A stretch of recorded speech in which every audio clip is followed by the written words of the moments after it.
Hello, everybody. Welcome to another episode of Jamaica Politics Uncovered.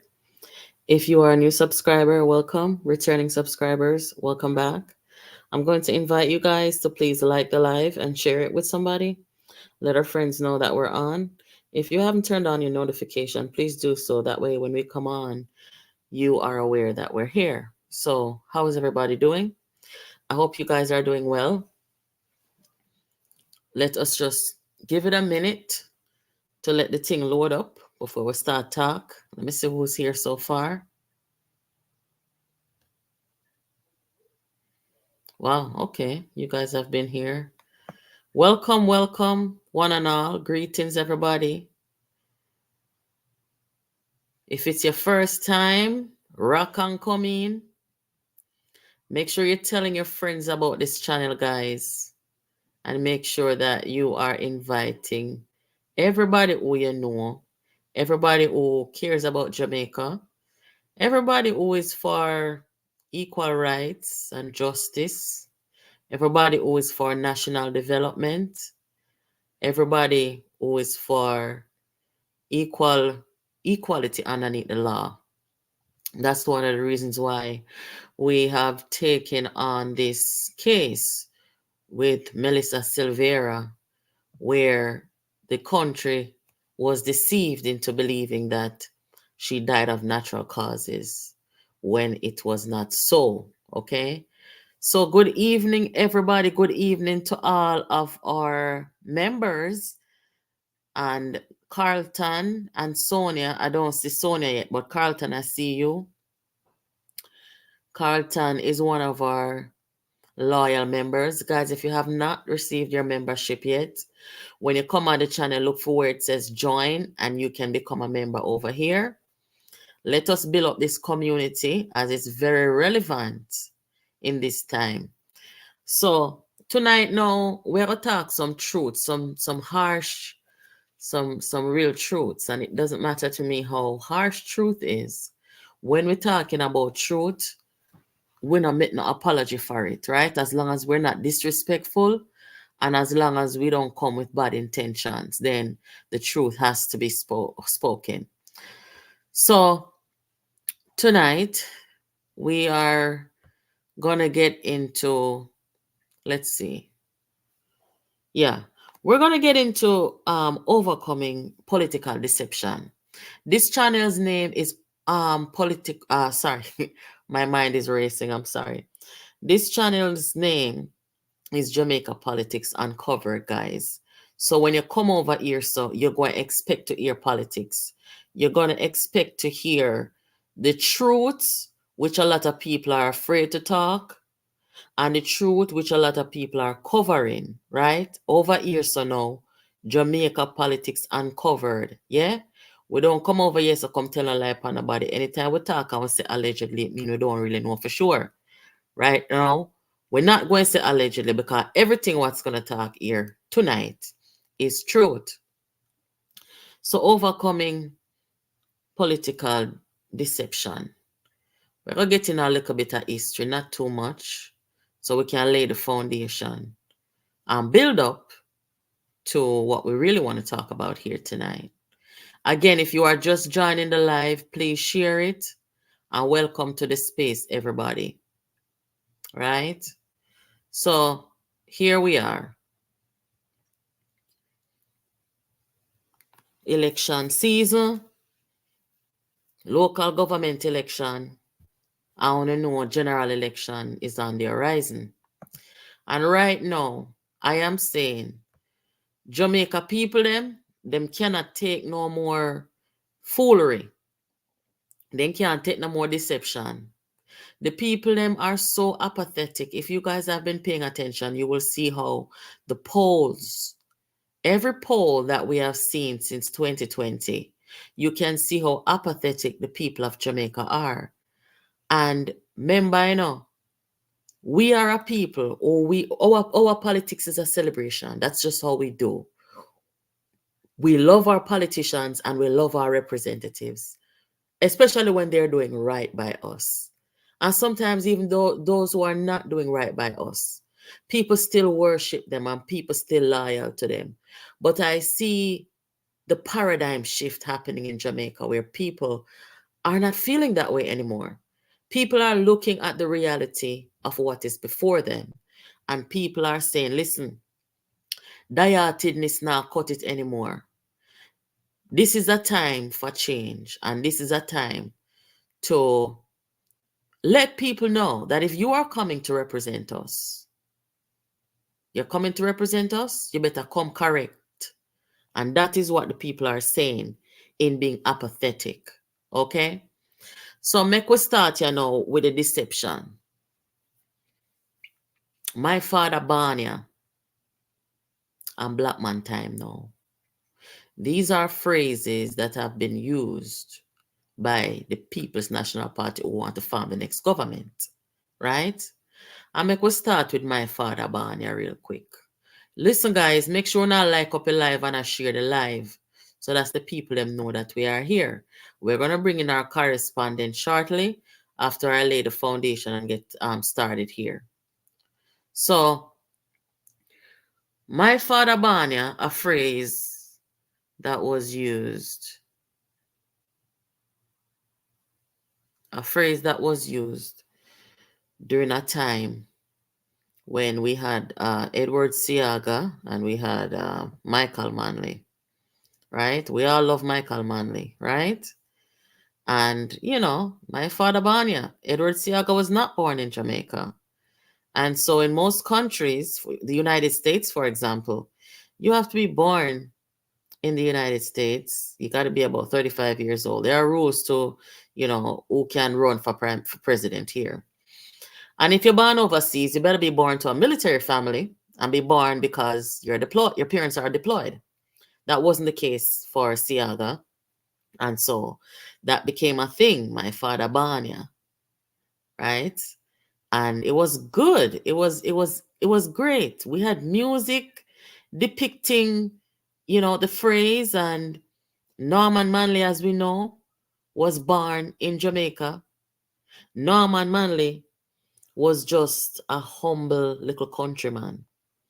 One little humble little countryman, Norman Manley, from Manchester. And he used to tell people, when people would look at him and say, how did you become a member of the military? And he would explain that, you know, I served and, you know, my career choice was either between farming or something to do with arguing. And he took some time to think about it because he loved the country life, countryman. And, you know, he liked to argue. So eventually he settled on a degree and an education, a career in law. So we move from my father Banya to PG now. And PG come in, come say, black man time now. Because remember, since Jamaica's inception, we've only had a certain class of people leading the country. And that was always the colonial class, the light-skinned people class, and this brave young black man here come in, come make the people them know. So look here, a black man time now. And nobody never blame him for that because here we go on.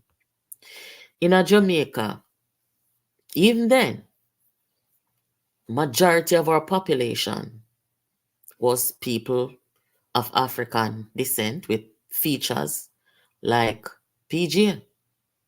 So when PJ took that leap of faith and make Jamaica know say, a fame time now, everybody rally with him.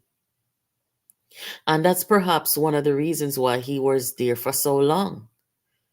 Because Jamaica people them feel like say, no, listen, at our time now.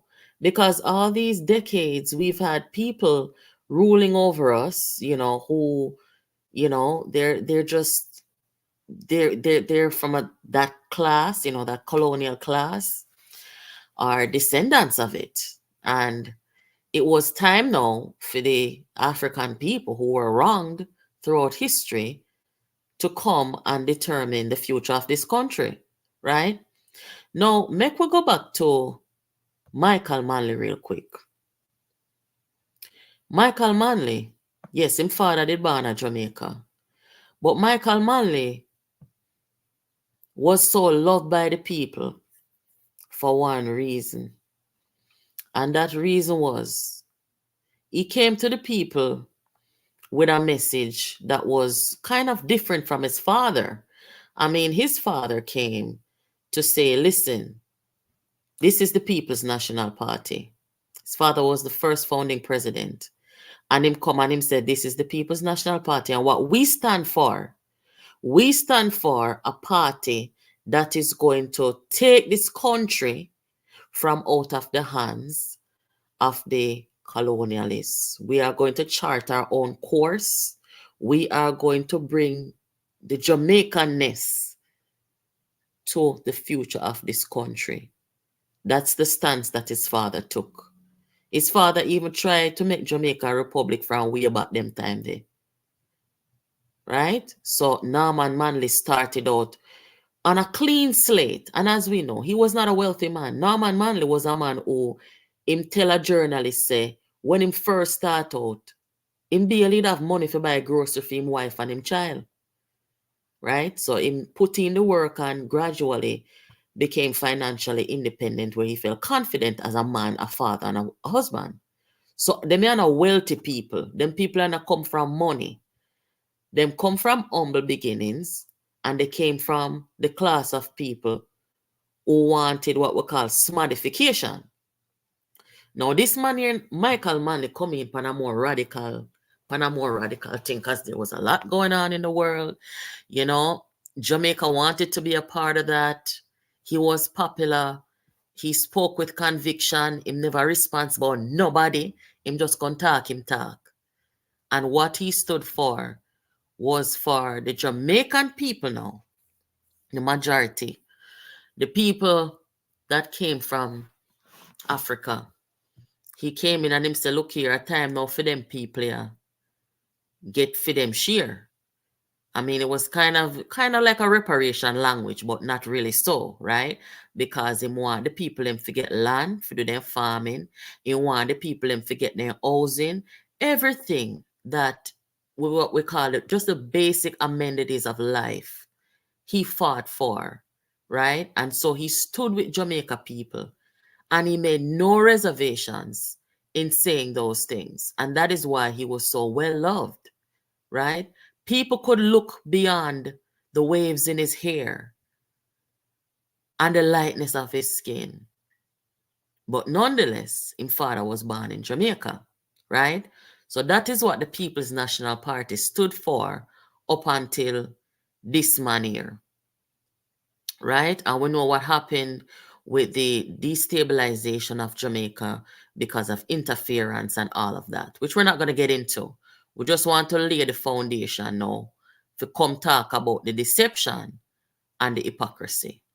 Now, after Michael Manley, PJ Patterson was ushered in and him come and him say, black man time now, right? Because you know, everybody have then look a phrase, then look a tagline where they come in with, right? And PJ Patterson never really come in upon a thing where he had a vision, you know, where policies are concerned. Tell me if I'm right or I'm wrong. By saying black man time now, he was saying to the people just one thing. He was saying to the people, it's time for people who look like me and you to lead this country.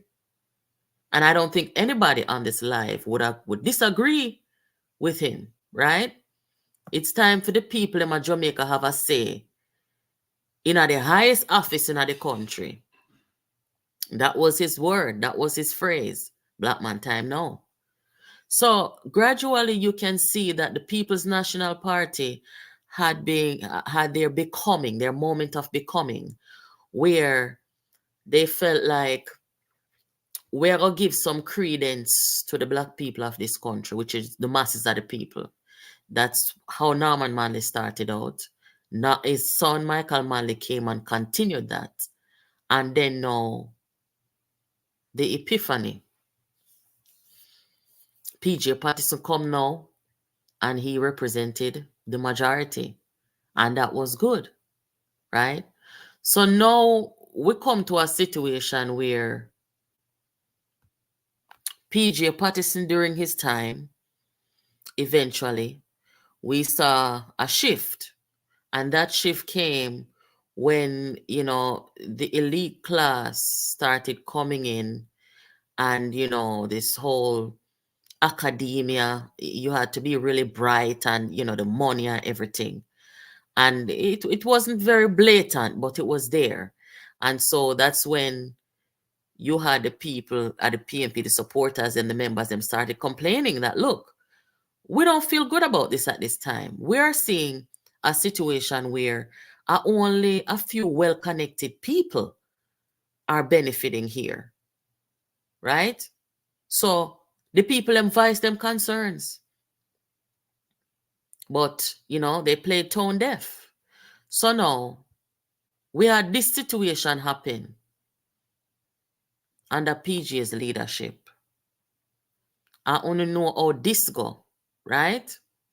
The biggest transfer of wealth from the poor to the very wealthy.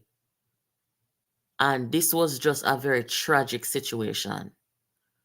And the result of this, guys, you had people who were ruined, people who migrated en masse, and you had people who even died as a result of what happened with these people, right? And who were the biggest beneficiaries of FINAC? Anybody want to take a guess? The biggest beneficiaries of FINAC, guys.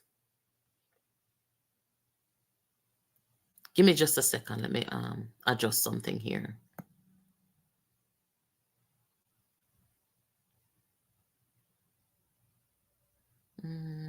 Jesus, where is it?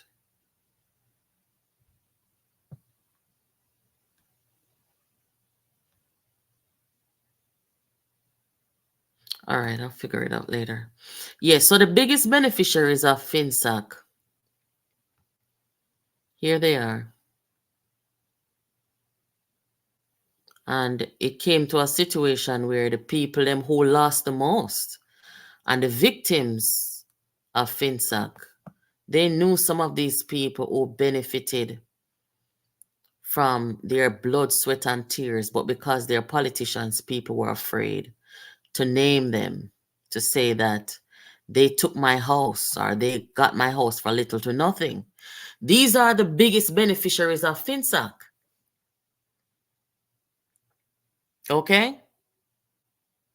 Because of political cronyism.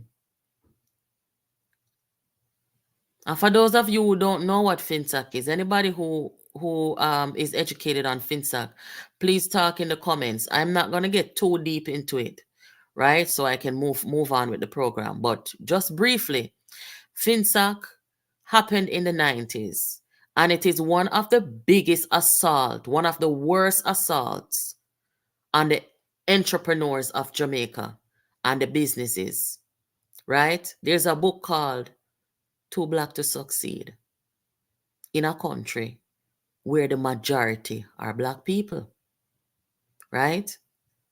So what these people did, guys, we're talking about people getting put out of their homes that they have lived in for 30 years. We're talking about businesses going out of, businesses shutting down that had been there for 100 years. We're talking about people who come from living in a decent home to living in a zinc house with no running water. We're talking about people who just could not believe what was happening to them and decided to take their own lives. We're talking about people who saw no hope from going to running their businesses and living a normal life like any of these guys. Going from packing one suitcase and taking a one-way flight abroad. Just in the 90s, this wasn't that long ago. High interest rates that were impossible to fulfill. They had no choice. So when you look and see your whole life crumble right before your very eyes, what do? What do you tell your spouse? What do you tell your children? And most importantly, what do you say to yourself when you have done nothing wrong? And then when they take up the people's assets and seize them things, here comes the scavengers. Here comes the scavengers. Right? And one of these scavengers now, they want to come back. They want to come back for more. And the scavenger that you see on the right here, the political scavenger, Golden, he was brought into politics by this man. Why did he bring him in? He didn't bring him in because he was an activist and out there, on the same trajectory as their predecessors, the Norman and the Michael. Mark Golding was never about that. He said that because of his financial prowess, Omar Davis brought him into the PNP. So they came in as political scavengers, financial scavengers. That's how they came in. Right? And then this man here now, who come and say, black man time now, and all the right things to get elected and to stay elected. PJ is one of the smartest men in Jamaica. PJ understands a lot beyond the politics. He's a man who is well-read, well-traveled, knows his history. Right? I mean, to have left politics and said, I shall return. And we know why that happened. And him did return and come back and stayed, so many terms. I don't believe in anybody staying more than 2 terms, guys. I really don't believe in anybody coming in and staying a 3rd term. I think after you've served 2 terms, you need to go. That's my feeling on it. So anyway, PJ comes in and PJ know how Mark Golding coming at the politics. And PJ listen to Mark Golding. I know that he's not smart. Let me just say it, and I say it without apology. When I say he's not smart, he might be smart in how to manipulate and get money. But in other areas, I mean, he can't even make a speech that is coherent and that makes sense. He doesn't know how to communicate with the average people of the country. You guys hear the way that he talks to and about people and the shit that he gets away with. A man like PJ could never, a man like Andrew Wellness could never get away with it. So where are we now? What really, I mean, PJ come in and said this man here was destined to lead, right? And where we are now in our politics in Jamaica, where these people are concerned, them campaign for my father Banya, right? Where the man they name Neville Struggle Martin. My father born here. Mark Golding father do not born in Jamaica. I am not discriminating against him because his father don't born in Jamaica. Although I can be honest and say, when you have a country that is 90% black people, you gotta have balls of steel. You gotta have the audacity to come as a Mark Golding. I want to lead so many people in this time and considering history. Nobody shouldn't have to tell you that you shouldn't do that. You should just never do that. But since they don't have any regard for other people in that way, then okay, so be it. But yeah, the truth of the matter is his father was not born in Jamaica. So this whole thing about driving up and down and playing my father born here, it's deceptive. It's not true. And you can't be out there dancing to that as if we're stupid. Right? So what we're supposed to do now? make you stand up and dance to that, and they would run with Andrew Holness, who's film father band of Jamaica. That not makes sense. That makes zero sense. You either go and come and be yourself and put your best foot forward, or don't come at all, because you cannot come and go on like say you're talking to a 2-year-old where you can put your hand behind her and tell them to look the other way, and you take out something from behind her and them say, oh, where did that come from? No. The other thing is, when we say black man time now, when PJ said that, right, and he can tell the people them say, a time now for the masses of the people lead this country, make decisions about this country and our future, it would appear that PJ is walking back on the strides that the People's National Party made as a movement in the country. Wouldn't it seem so to you guys? Let me see what you're saying in the comments.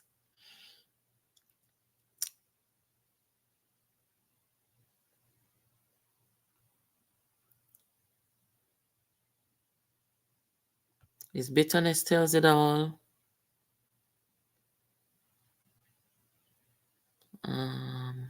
And guys, I really don't want to fixate on Mark Golding's race. I really don't. I mean, yes, PJ said what he said, and he said it, you know, to say that we all look like this at our time now. But we are going to be the bigger people. We're not going to fixate on his skin color, right? Make we just approach the part of it that is a class issue, right? Because there is a class issue. There's the masses of the people, and then there's Mark Golding, and I didn't bring the class issue in it. Mark Golding did. I don't have the recording here. I'll bring it another time.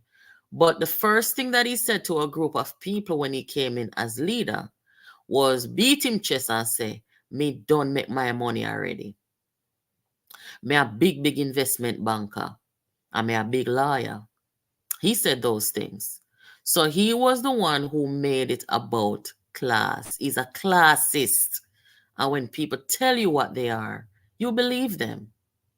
Never in the history of Jamaica have we had somebody who aspires to lead, and the first thing they come and come ball out in a poor people face. Me don't make my money already. Me a big investment banker. Me a big lawyer. Now, if you want to say that you don't come here for tea from the people or whatever, say that. Tell the people them that you are honest. I don't think he's honest, but I'm just saying, if you claim to say you come honest and decent to the people, tell them that. But you don't need to be beating your chest. There's a certain way you talk to people, you know. And that is just not it. And that is all me know say. Mark Golding was not raised right. His parents didn't teach him humility. His parents did not teach his parents, who were both born in Britain, did not teach him how he should deal with black people. They didn't teach him how he should be humble through life. And his parents were not wealthy either, right?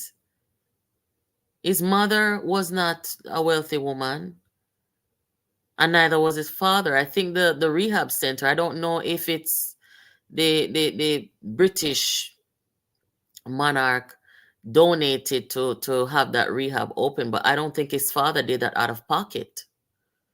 But he made his money off of the old FINAC thing. So that's why him can come beat him chest now and say him done making money already. Right? So with that said now, he's out of touch with average people. He lacks the class and the decorum. Right? You put him out there to speak and it's like, what is this guy doing? He's trying to speak patois rather than just being himself. And people who have a hard time being themselves, you better believe it. They're actors. They're not real. You understand? And the way that he talks to the people in his party, the way that he talks to those who leaves his party, particularly the women, gets on the platform and incite violence against them, telling the people that they're traitors. And these are people who were beside him. But because of his nasty ways and attitude, causing people to leave, he gets on the platform and rather than talk about the issues, he attacks those people. He's worse than Donald Trump. And why do I say that? When them call him up on stage to come take off shackles off of people, who does that? People will look like him. Who the hell does that? Nobody. Donald Trump wouldn't have done that. No, he wouldn't have. Donald Trump is a lot of things, but that what Mark Golding did, you wouldn't catch Donald Trump doing that. So the deception. How do you overcome this deception? My father born here. Everybody, every leader before Mark Golding, them father born at Jamaica. Cause them start them something here. Nobody else not start it. My father born here. So you're basically saying that you are rooted here. That was the point. You are rooted here. Edward Seaga was not rooted because he was not born in Jamaica. He was born in Boston.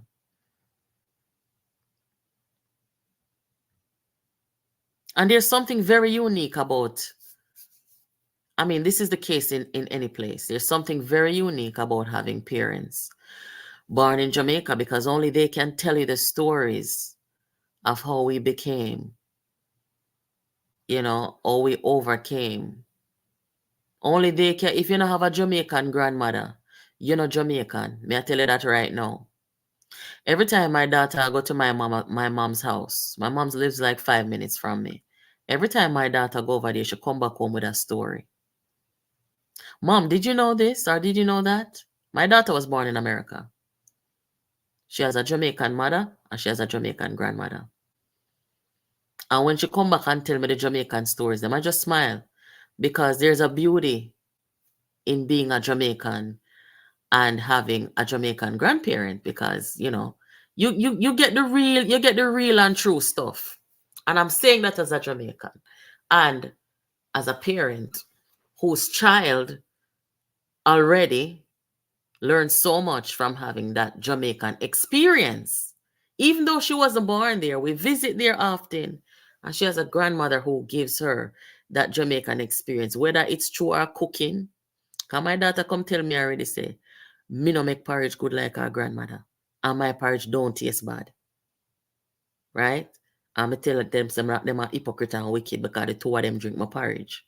But I don't know why she said that, But there is something special about having that Jamaicanness. And because Mark Golding didn't have that experience and doesn't have that experience, that's why I can go there to go talk certain things that we now go talk. And that is important. So how do you get past the deception? Blatant deception, Because when them sing this song and I walk up and down, a deception. And if Andrew Holness go sing it now, you're going to hear say Andrew Holness this and Andrew Holness that.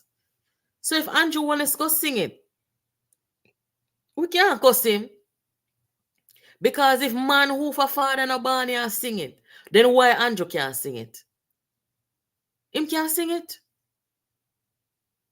And him can certainly use it as a political football. He can. Right? When PJ come and tell the people them say black man time now, as if to say we are evolving. We need to evolve. We need to evolve because the masses of the people them need to start talking around here and make decision and sitting at the table and representing this country. How is PJ going to get past that deception now? How? You cannot be such a hypocrite and deceptive person in this time because people's eyes are wide open. History is our alibi. You can't take your mouth. One thing with me now, guys. You say anything me said yesterday, it valid today. Because I always start the truth. So even when the situation changes, what I say yesterday still valid today. Because it is the truth. And if the truth valid yesterday, today, and tomorrow. You understand? So maybe Liz can come tell we how them are gonna get past this deception. Let me call our correspondent there in Kingston, Jamaica.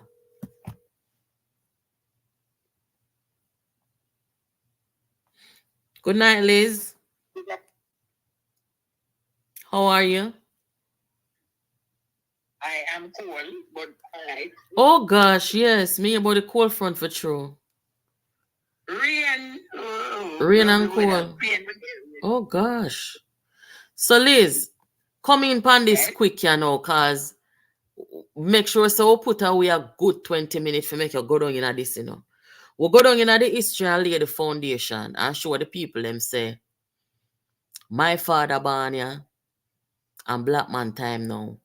And we kind of put that parallel with our history of coming out of colonialism or wanting to, aspiring to, the movement of Jamaica that portrayed itself to be anti-colonialism, right? Where when a man like Damian Crawford, a Rasta man, or somebody who look like a Rasta man, stand up and talk, people scream because he appears to represent the class of people who want to see that movement coming out of colonialism and classism and all of them isms there.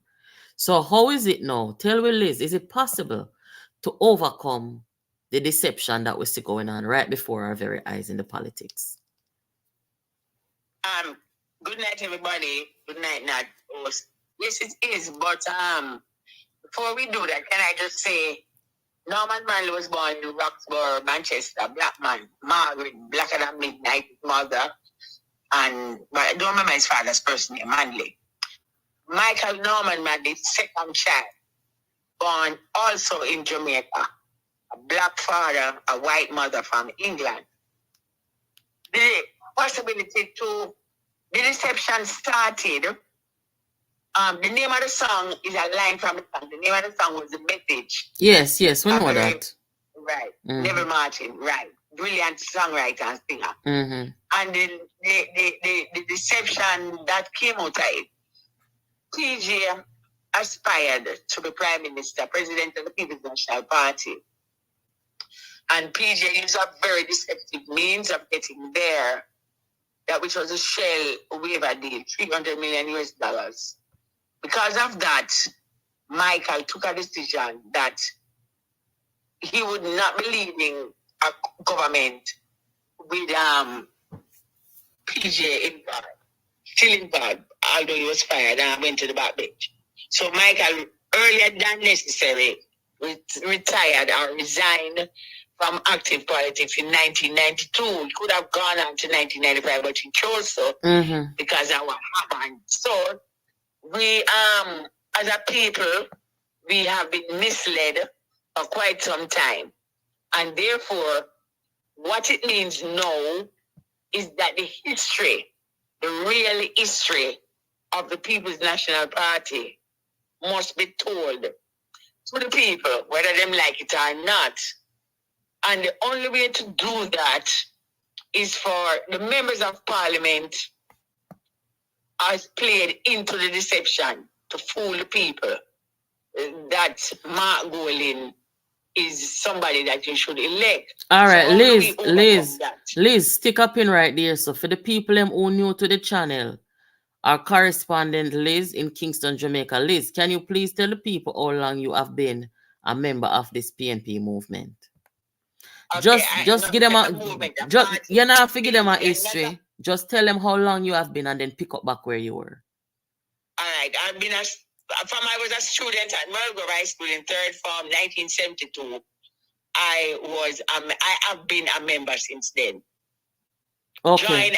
Joined a group from 1972 in school uniform, Margrove school uniform.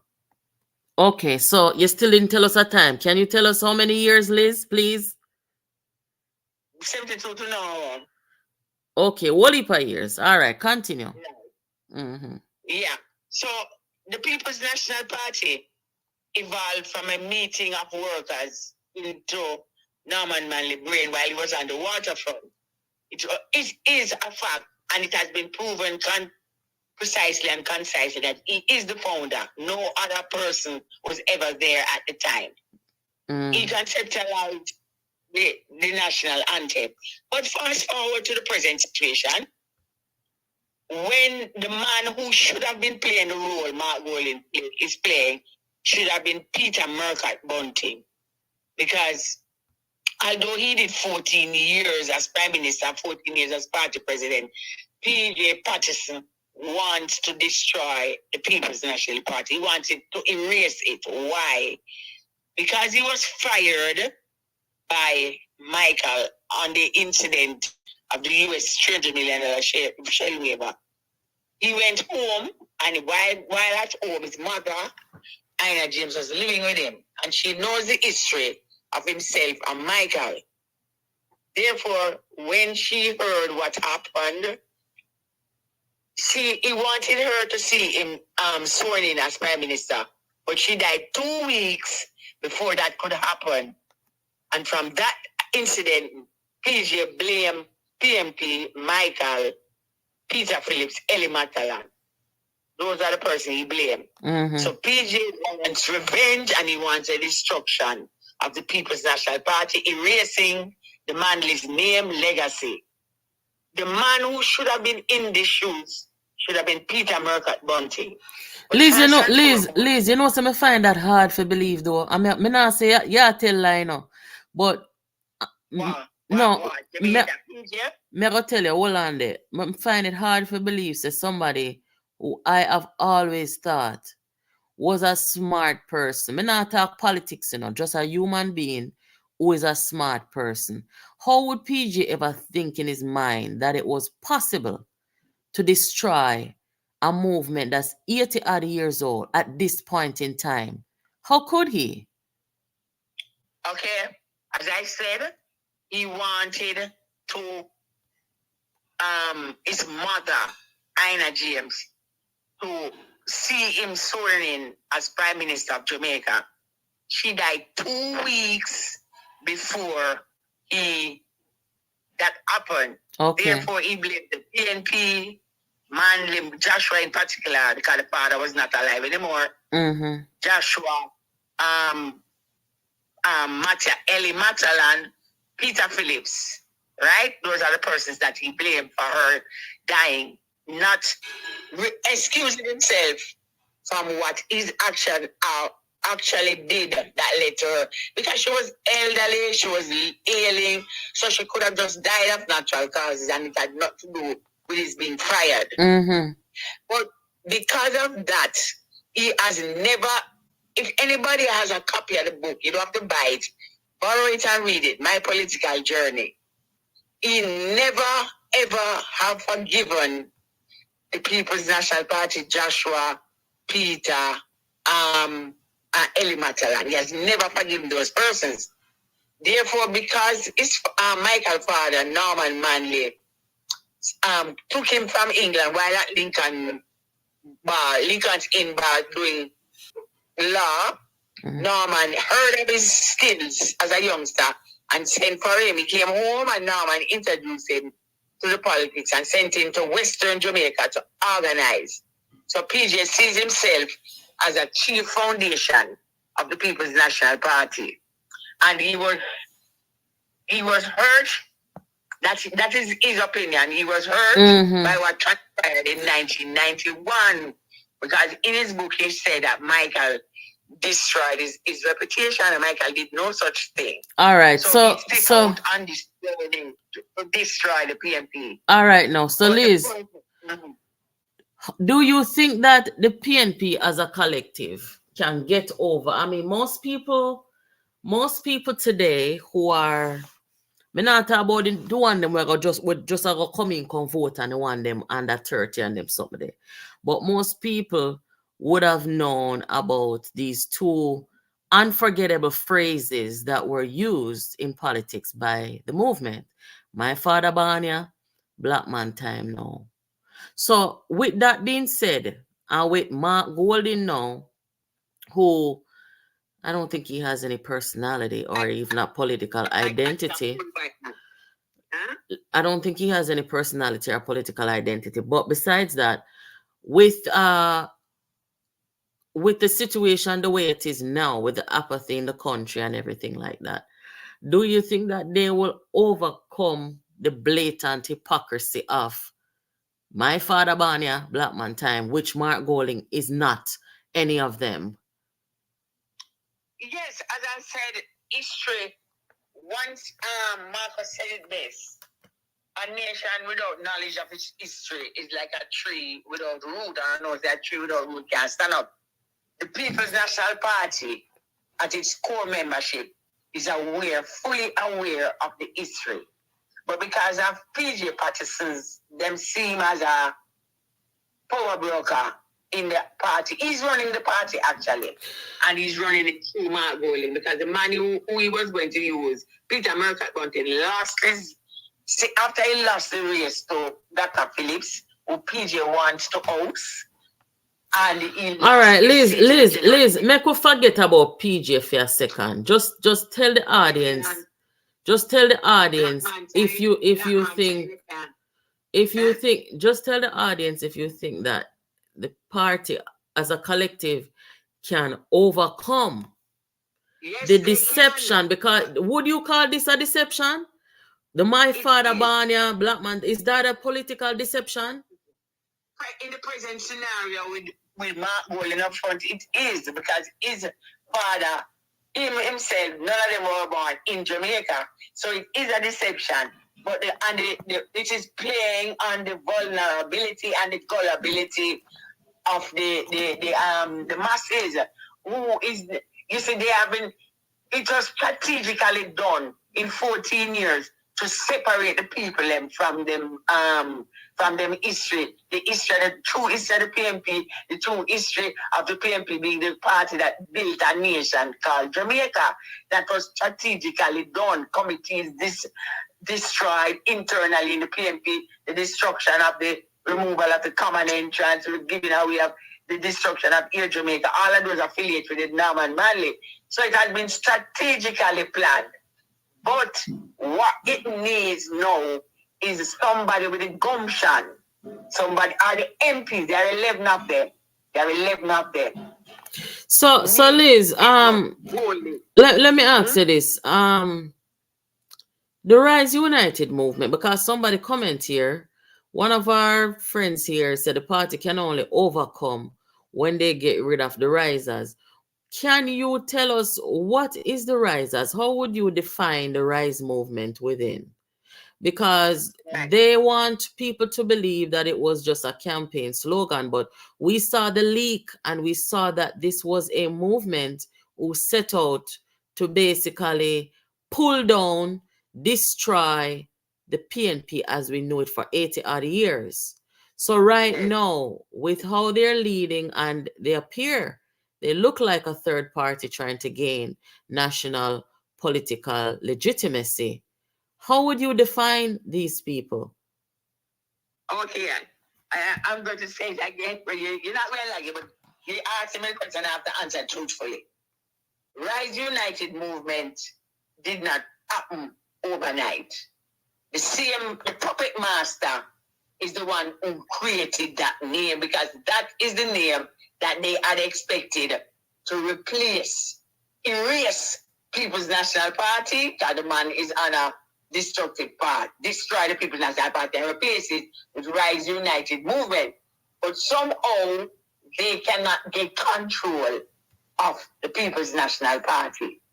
Therefore, they have complete set of everything, but then they stupidly stayed in the PNP, inside the People's National Party.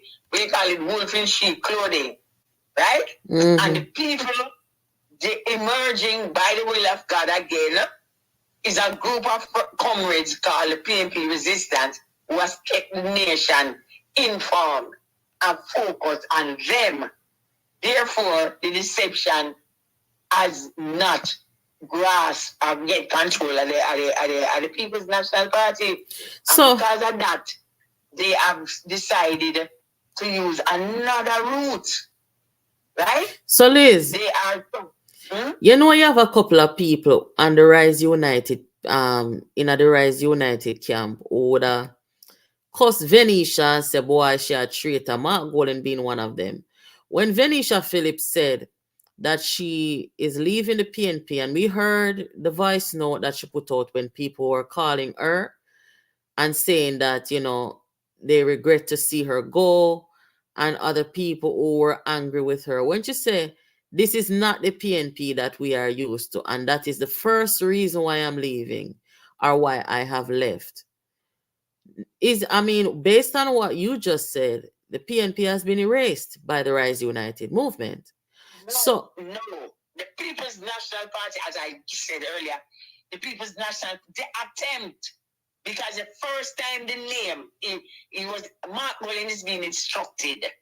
The puppet master is instructed. I will most accept that the truth will come to light.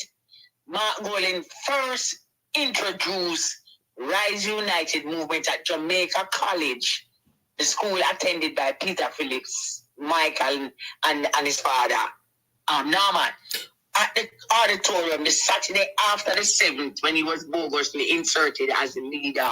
Guys, make sure someone like the live and share it, please. Guys, please like and share the live.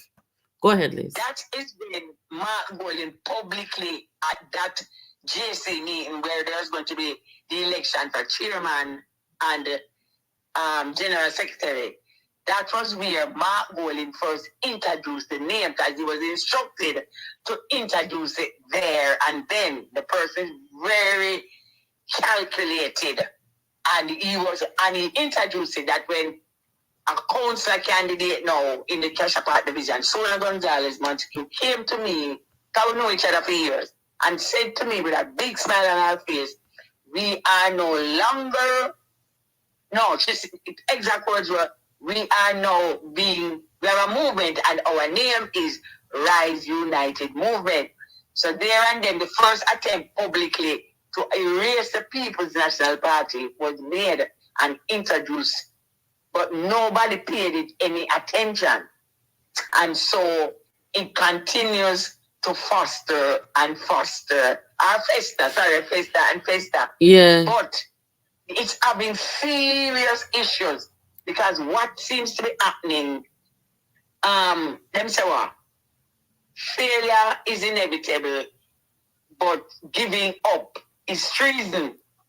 Persons genuine members of the PNP has not given up because they know that it will be treason to do so. All right, so Liz, how do you think the founding fathers, we're talking about Norman Manley. I don't have a picture of him tonight, but I'll just put his son there, because I would say that he was one of the people in line just after the founders established the party. But how do you think people like Norman and what you just say? People in line, who's that? Liz, I just said that Norman, along with people of his generation and his cohort, they were the people. When I say in line, I not talk about people line up for leadership. I talk about people who were around just after the party was established. So I'm saying, how do you think that people like Norman Manley and people from Michael's generation would feel seeing where the PNP is now? Because they, to me, brought a sense of understanding, a sense of leadership, people who understood the history and the plight of the Jamaican masses. How do you think that they would feel to see what is happening now? Who is leading the PNP and this Rise movement? What do you think they would feel? Michael, they would be angry. Norman would be saying, what? Colonialists in charge of PNP, and Michael would be saying, my gosh, imperialists in charge of PNP. That is the thing. But historically, if you recall, the People's National Party, in the period of the 30s, under the British rule, conditions of the black masses was horrific. Slavery, them formally on paper say they done 1830, whenever, 32, 34.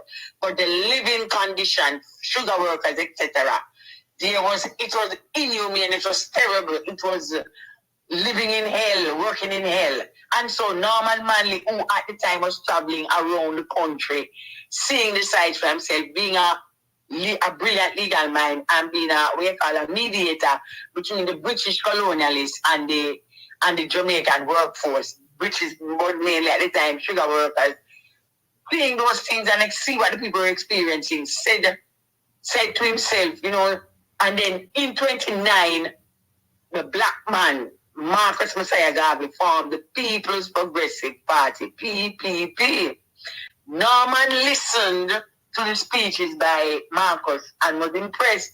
And so Norman decided, after the waterfront meeting where he changed what he was saying, and said to the people, but if you is given the chance to choose your representative, then you can make the changes you want. And the people who were stevedores at that time, it was May 23rd, 1938, and the people said, yeah, the workers realized what Norman was saying. And then the idea struck. He went home, discussed with Edna. Edna said, go right ahead. And so Norman said, I have to form a political party.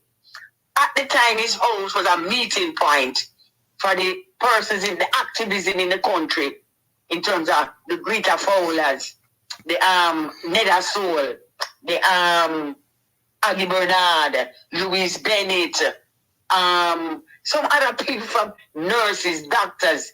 They would meet at Drumblair, his official home, his residence where he lived with Edna, and they would sit on the veranda, and it was a social group meeting. O.T. Fairclough never there, I'm never involved in nothing like that. And within that group, they began to formulate and talk. That time, Marcus was on the road, 1929, and he had formed the People's Progressive Party. And when the incident on the waterfront, May 23rd, God touched him, and Norman Manley went home, talked to Edna, and Edna said, go right ahead. And he took the middle P out of Marcus, People's Progressive Party. And when he told the fellow activism, people with him, when he just come to his house and discuss the condition of the country and of the British, he said to them, one man said, because at that time, across the globe, all progressive parties, all socialist parties had the name Labour. So one of I think William Silvera said to Norman, said, call it Jamaica Labour Party. Norman said, no, but call it that. It will only involve worker, more embrace everybody. The ordinary man in the street, the farmer, everybody wanted. So he said no, and then he came up with the name People's National Party. No O.T. Fairclough never there. He never there about it. He never know. The man never know nothing about it. When that occurred, then Norman began to put committees together to draft a constitution, to draft an anthem, to draft how it will be structured, a flag, a prayer, and some other things symbolized, because Norman watched the proceedings of Marcus' party and how they're structured, and he copied some of those things, right? All of those things, the flag, the anthem, the prayer, the principles, aims, objective, and the constitution. Now, when he went to the British, he told that was a revolution in itself, He said to the British, look, give us the right to vote, adult suffrage, universally, everybody. Because in them days, there are only people with land, and only people with land was white people from England. And Norman said to the British, and the British resented that because the British saw that as an overthrow of freedom power. And Norman said, give us the right to vote for our representative. That was the first time the British had been challenged. Universal adult suffrage, voting from 21 up. Then Norman argued for independence from the British rule. Argued for the independence from the British rule. And I think he tried to. And didn't understand. I think he tried to rally people from the region to do it as well, to sign on upon it. That was the Federal Parliament of the Caribbean. Yes. And he should have been Deputy Prime Minister to Adams from Barbados. Unfortunately, at the time, the illiteracy rate was a bit high, and so the British used Bustamante, them lock up Bustamante and that the camp, and the emissary from the governor office went up there every day and said to the Buster, if you denounce Norman Manley, I will release you. And after many him denounce Norman Manley, leave the PNP and go form the Jamaica, and him get the name from PNP, the Jamaica Labour Party. And then Michael now, all the foundations laid by his father, Michael enhanced it by doing it democratic socialism style. Minimum wage, free education, equal pay for man and woman, constructing our own bus transportation system, 8-hour work week, the strength of unions, and the list goes on and on and on. Primary health care, what you call it again, private sector, and the workers movement. Every worker have the right, every place have the right, workers have the right to form unions, student, the school children, what they call it again, the worker participation in terms of their company where them work, so they have a right to be at board, etc. It was a whole plethora of things. All right, so Liz, at this point in time today, thank you for that bit of history. At this point in time today, between Mark Golding and Andrew Holness, I don't know if this is wrong for me to ask you or if it's uncomfortable. No.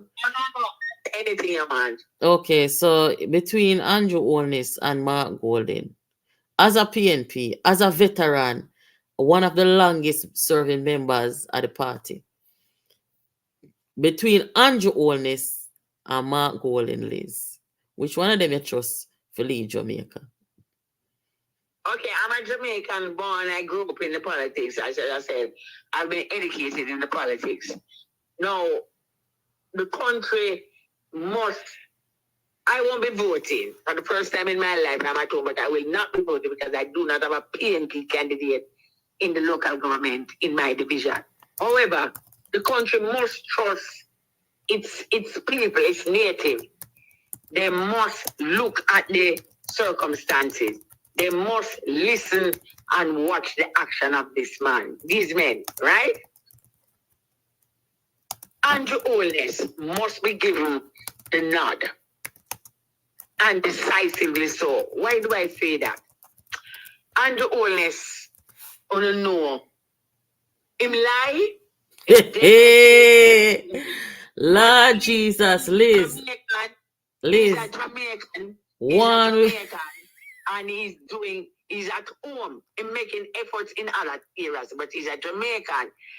And Norman Manley always told us, be proud to say, I am Jamaican. The other one now, the other one who became a substitute is here to, first of all, he has belittled our history.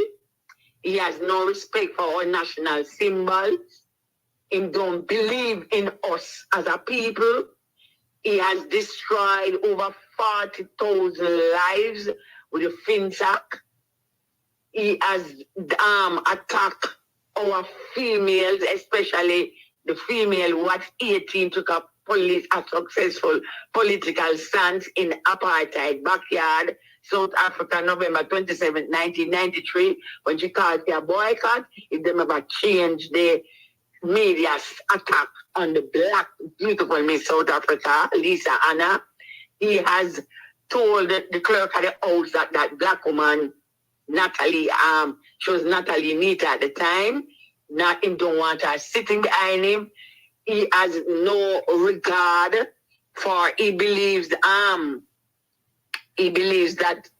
you know, we are a set of, what was the term, men, beggars. And Hustlers and beggars, right. That is how he sees us. He said lost sheep and hustlers. Right, lost sheep and hustlers. Therefore, the people must have pride, must believe it, they must be patriotic, they must believe in themselves. Manley built a nation. Norman, his son, enhanced it even further.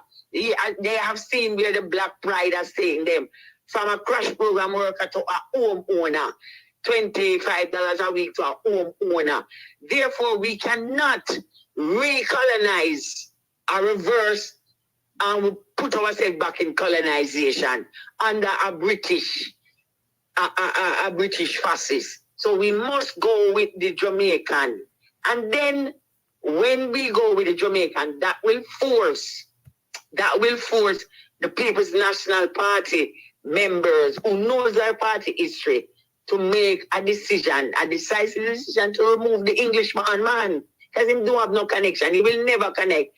Who in their right mind in this 21st century would have taken a chain, a black man mocking slavery? It was the biggest insult. And if he did ever did have a gun, hey, take time, Liz. Me know said upsetting because when I saw it, I could not. I was fiber. I mean, I just could not believe that what I was seeing was real.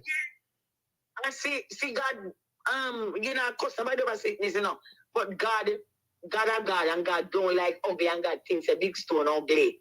For when they make the white man from England, born in England, it should never have happened.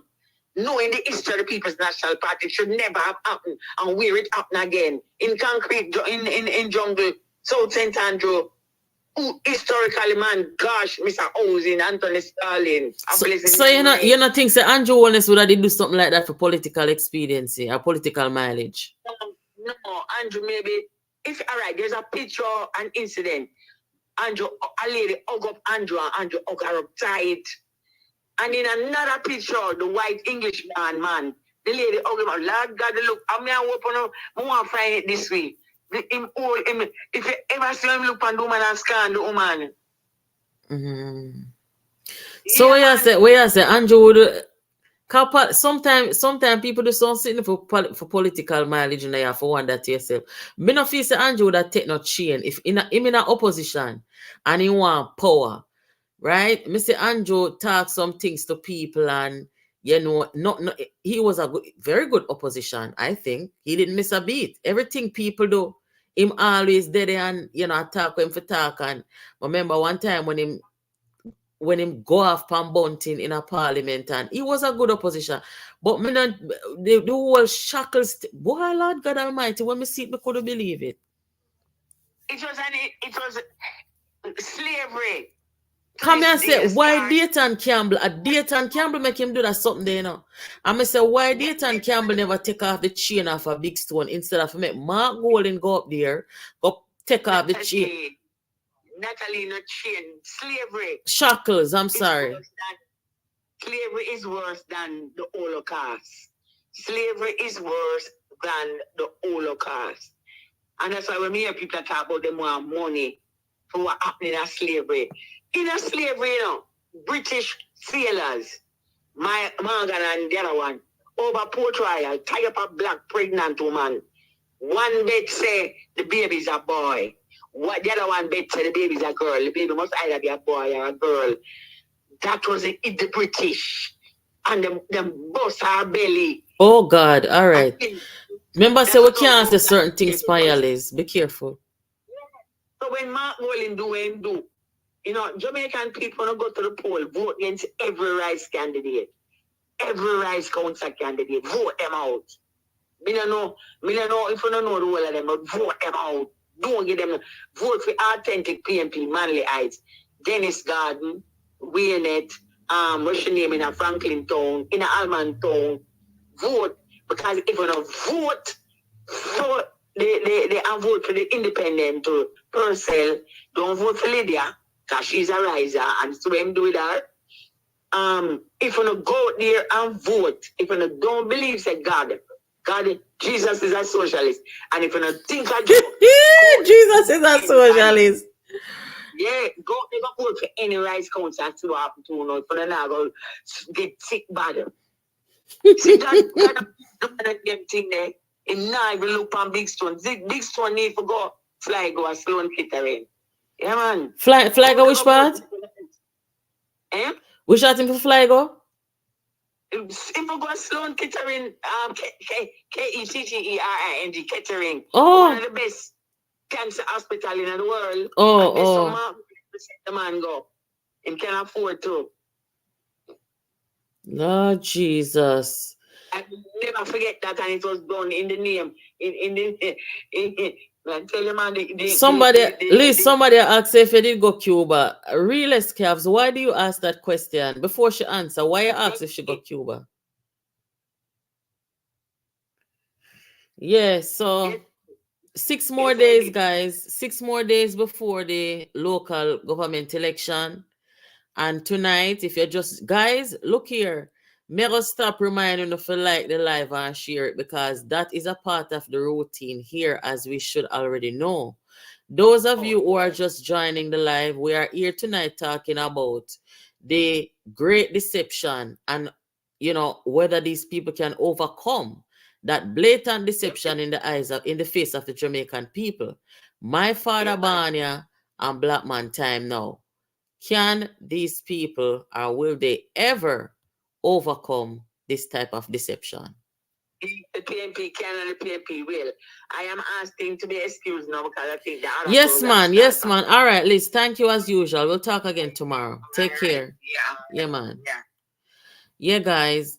So, we're going to keep it real over here. The program is called Jamaica Politics Uncovered. When you come here, expect to hear politics, right? But on the other hand, we have been on a journey for justice for a woman you guys should all know by now, by the name of Melissa Silvera.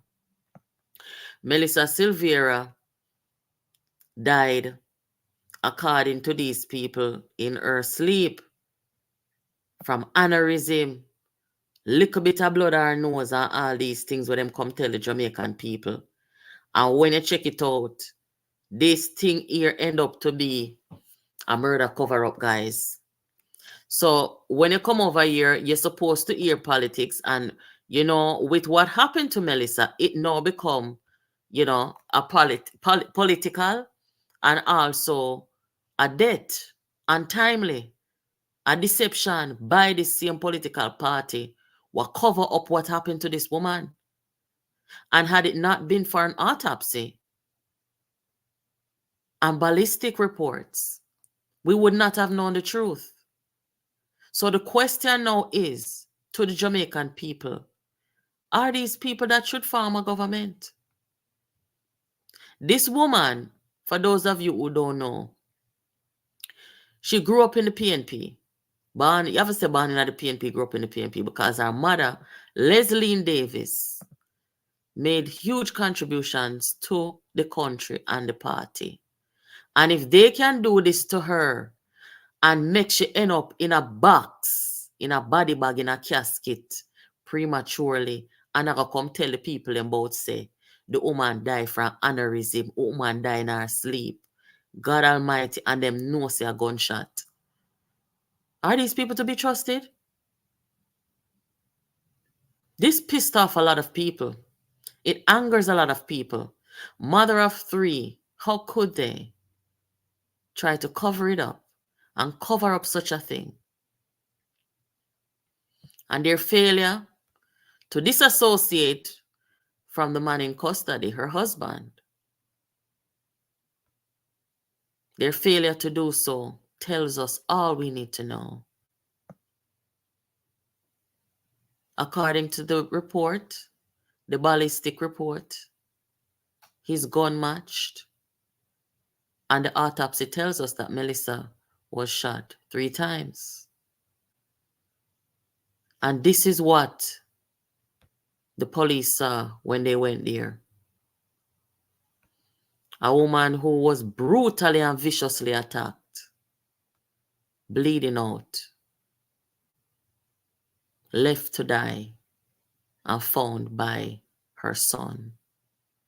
This is the viciousness, the callousness, and the wickedness of these people. So, there's a lot to it. There's the obvious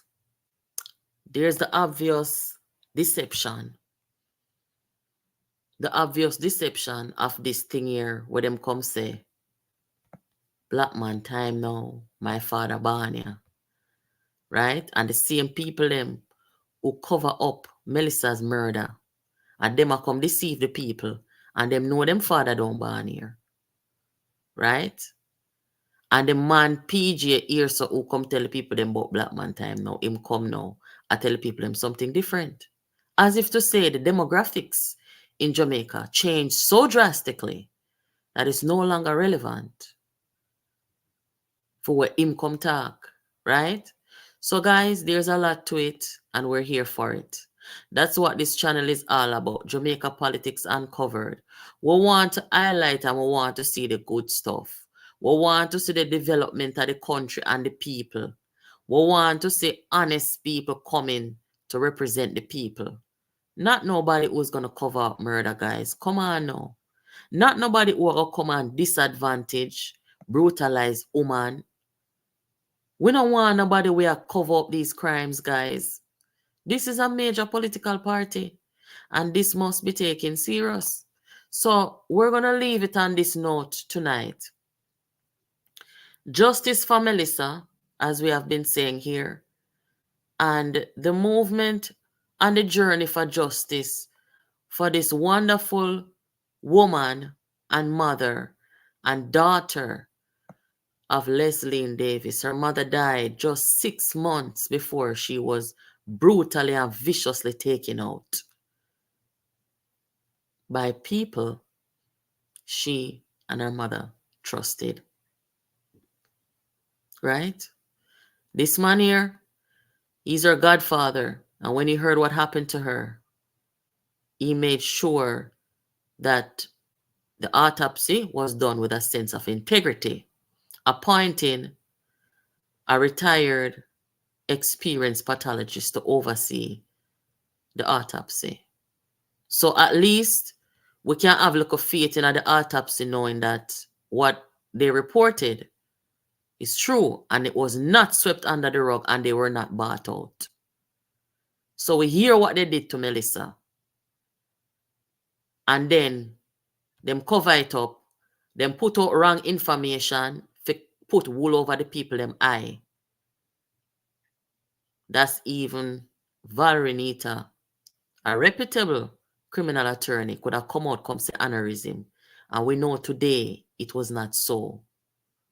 But because of the degree of the cover-up, this is what them come talk. And who first announced it, say a natural cause? The leader of the opposition, Mark Golding. He was the first to do it. Right? And I wouldn't doubt that he was told exactly what happened to Melissa. But because he must have power at all cost, that's what they came out and said. But we are not going to forget this image. We are not going to forget that they hurt Melissa and left her there to bleed out and die. And come tell you about a little bit of blood. We're not going to forget that. Right? So, we are saying justice for Melissa right through. No ease up. No letting up every day. Justice for Melissa. Right? So, I want to thank everybody for joining. I want to thank everybody who shared the content. Everybody who make a positive contribution over here, so. And talking to your neighbors and your friends and your community about what they did to this woman. So brutally. And try to cover it up. But God is good. And certain kind of wickedness, you know, get past. You know, get past the front door. You understand? It have to get punished. And this is what it come down to. Because we can't set a precedent as a people that them and something can come happen to woman and political connection and political party and cover it up. We can't accept that. No. There is no tribalism or no loyalty that should cause any of us to overlook this or to pretend it did not happen or to even give credence to those who did it and try to cover it up. Right? So, you guys have a good night. I'll catch up with you again tomorrow. Stay safe. and continue to share the content over here and invite your friends. Thank you again. Take care.